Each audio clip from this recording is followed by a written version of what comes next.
Every day, I follow the same routine. I wake up, make myself a coffee, and I check the latest trader offers. I check the current supplies of my storeroom. If I'm low on something, I'll take a trip to Tabor marketplace. I greet the same faces that have seen me come in many a time before, sometimes with joy on my face from the latest haul, and other times from the sorrow of being down to my last dollar. I gear up and make sure I'm ready to go. Customized rig for ergonomics and a backpack for carrying my supplies. I check what I need to do and where I need to do it, and then I head in. You see, the cycle of my life always has one confirmed outcome: death. Be it in an hour or a day, death comes for us all in Tabor. I make my coffee, I get prepared, I go out, and then I die. I live. I die. I live.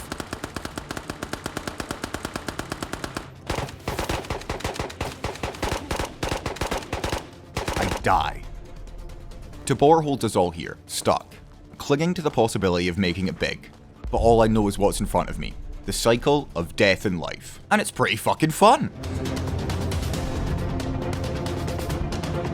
Ghost of Tabor is an extraction royale, in the same vein as Tarkov. Now when I say the same vein, I mean it's trying so hard to be a VR version of it, and that excites the fuck out of me. You could ask any of my friends about what they think my ideal VR game would be, and they would all say Tarkov VR. If you've seen my video on Escape from Tarkov, you'd know how much I love the game, even if it's going through a rough spot right now. I've been following Ghost of Tabor since its announcement, patiently waiting for a playtest to happen. I could have gotten in earlier by buying one of the Founders Packs to work the same way Tarkov's do, but this game doesn't have as much street cred like Tarkov does to confirm if it's already a good game. So when they finally announced the playtest, I made sure my day was free to sweat the life out of it. Now before I go into specifics, I have to inform you, this is an alpha right now. The game has been in development for 11 months, and it shows. Please take any feedback I have as something that can and hopefully will be improved. The developers are incredibly active and responsive in their Discord, answering questions and bug report tickets with ludicrous speed. This gives me so much hope for the game, but right now, it's a bit jank. They've had a fair few issues in the alpha playtest, so much so that they extended it from 2 days up to 7. Issues with gear not coming with you into a raid, or not coming out with you, key items not being buyable, items vanishing.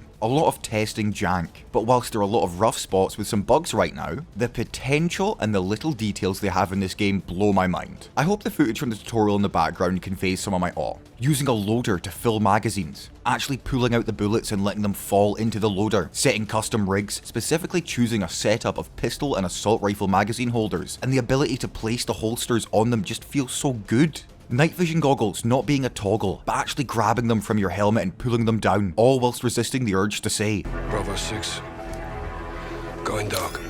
The free customization of gun attachments is great. Now it's not as easy to make a cursed gun setup as it is in Tarkov, but after a loot run where I found an M4, I then proceeded to add a grip to every side of it for maximum ergonomics and tacticalness. Eating and drinking like in other survival games is satisfying as always, and the functional cutlery for eating out of the tin is the icing on the cake. And whilst the medical system is super simple right now, I do believe they plan to add some more mechanics to it. At the moment, if you're low health, you stab your weirdly convenient arm port with a nerd's injector to slowly regain health over time. So much of this game has promise and really excited me, but there are some core things that need to be changed or improved. Some of these relate to it being an alpha, and some seem like design choices that might want to be reconsidered. You have a screen on your wrist that's used to see personal stats like health, hunger and thirst, as well as to see what missions you have currently active, and to see how long is left in your raid. This is awesome. I love immersive menus, but right now you have to swipe through the menus, and the hitbox detection is just bad. Mashing my hand against my wrist, praying it picks up so I can see how much health I lost in that gunfight isn't conducive to immersion. If they just add a click or a toggle button, I'd be happy. The guns feel good to use. They all have satisfying interaction and a great level of detail that's required for a VR gun game to keep a part-time gun nerd like myself interested. For example, doing the tutorial and reloading the MP5, I accidentally hit the charging handle when it was locked in, and it did the HK slap. I actually had to do a double take and do it again, and yup, it's a mechanic. Actual monkey neuron activation happens with me every time you get to do a HK slap in a VR game. There's also a lot of weapons, ranging from close range knives, shotguns and SMGs to full scale assault rifles, LMGs and snipers. The weapon diversity is good, but also the types of weapons is the real icing on the cake for me. The classic PM pistol with its see-through magazine magazine to count remaining bullets, the MP5 with the slap, a tactical modern M4 with the also satisfying charging handle, and even a fucking MP40. You have this really cool balance of old and new weaponry. But on the other hand, it feels like there's a height over bore issue with some of the guns. I'm not a master VR marksman by any stretch of the imagination, but on a target dummy, I can hit a lot more shots in hot dogs, horseshoes, and hand grenades than I can in Tabor. Shots you swear were lined up perfectly, just whiff, going way over their head or off to the side. Aiming in VR is stressful enough, let alone when you feel like you can't trust your weaponry. At the moment, it really incentivizes crafting tracer ammo, as with that you get the ability to see where your shots are going rather than looking for bullet impacts. On that subject, crafting bullets is a cool mechanic that right now has a rough UX. The menu can feel fiddly, but the practical element of it feels really immersive, adding different types of gunpowder and metal casings. Talking about the menus and UI, I have to talk about traders and their missions. In your home base, you have a computer that you can receive tasks for each of the 5 traders. Unlike in Tarkov where you can accept all available quests, in this you can only have 5 active at a time, and I'm giving them the benefit of the doubt at this point because once again, it's an alpha, but navigating the menus and getting tasks doesn't feel efficient, and while subject to a lot of tweaking, getting trader reputation is a long ass grind. Missions that reward 1 to 3,000 rep, while it's 25,000 for level 2 traders makes it feel unmotivating. You can use the menu button and select Tabor Marketplace to go to the trading hub, and whilst the trading hub looks cool, I'd really like a natural way to get there from your bunker rather than through a menu, as it can take you out of the immersion the game tries to provide. When in the market, you don't interact with the traders directly, but through a shopping screen, selecting from tabs and menus. Once you see what you want, you scan it with a scanner that appears on your hip.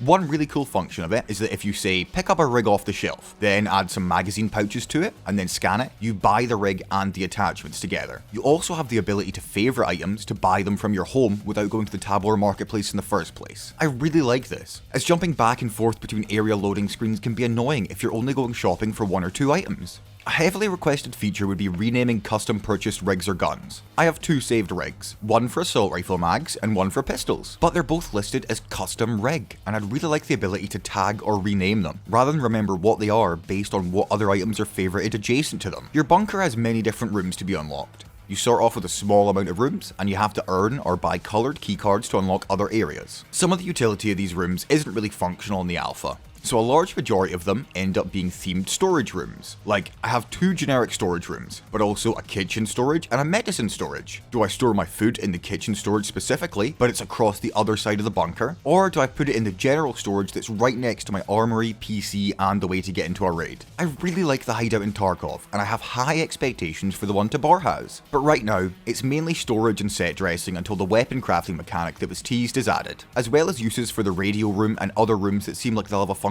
but don't. Getting into raid is easy enough, with 2 maps being available in the alpha. One is set in a missile silo, with a lot of CQB and has 6 players. The other is set on part of the island of Tabor, with up to 12 players, and has really long sight lines. Now, the game ain't really a looker in terms of texture quality. I've had everything maxed out in the settings, and some stuff can seem low detail compared to the quality of the models that you have equipped for guns and armour. Some of the geometry on Island of Tabor is awfully rough. It's angular, has weird jutting out sections like it's just been sliced up. But whilst visually, it looks rough, in terms of gameplay, it's solid. Take the missile silo. This shit is atmospheric as fuck. Small dark areas lit up by glow sticks, embers, or faded and barely functioning lights. A giant center silo with multiple levels and a ladder to climb up or down. Unless you're sprinting through to the other side, you gotta be careful. The noise you make on the metal is super obvious, and I've both caught people and been caught by people here because I spent too long looting or admiring the scale. Little cubby holes, small rooms with desecrated furniture that looks like it was actually the center of a panic of people escaping. Whilst not prominent, there is a good level of environmental storytelling in some of these areas, and I really appreciate that. You'll stumble across military containers you can open, medical boxes that actually contain meds, and lockers you can open and search. Although, out of all my complaints with contextual grabbing and opening things, these locker grab zones are fucked, as you have to grab them via a separate invisible hitbox. Looting is part good, part bad. See, for a majority of people, grabbing your bag from your back just doesn't work, so you have to grab it from your chest by the straps. But that could also mean you accidentally take off your rig instead. Or you go to take your bag off to loot something, and it just doesn't open the inventory, just an empty bag model. It can get really fiddly in a panic situation, but when it all works, it feels good. Just like Tarkov,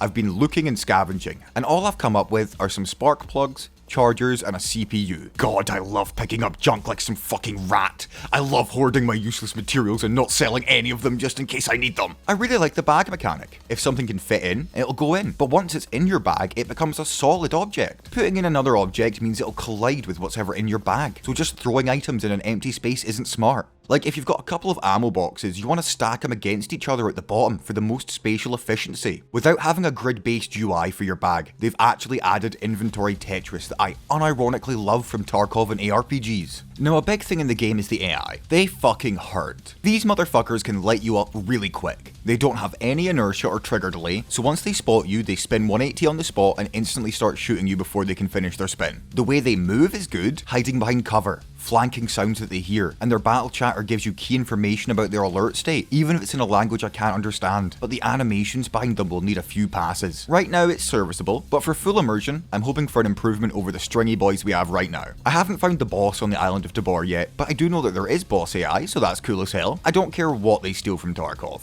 It's all great ideas, and if done right, this game can be amazing. Even with my gripes, I still had some fun with Tabor, and I'll remind you again that this is an alpha, because right now, in my opinion, the game has so much potential, but it's being squandered by a lot of bugs. If all the bugs and complaints I had were squashed, then yeah, it'd be a pretty decent VR game. But if they keep innovating, staying to realistic handling of items and weapons, and translating all the niche features that people love from Extraction Royales into this game, this could be a serious contender for a game I'd mainline right into my veins. The devs have shown that they really do care about this game, and just want to make it the best it can be, and I feel the potential in every molecule of this game's DNA. I just really hope they can stick with it. I'm praying for this game's success, and I hope you've been informed or enjoyed this video. Like and subscribe if you feel like it, but otherwise, thanks for watching, and I'll see you on Tabor.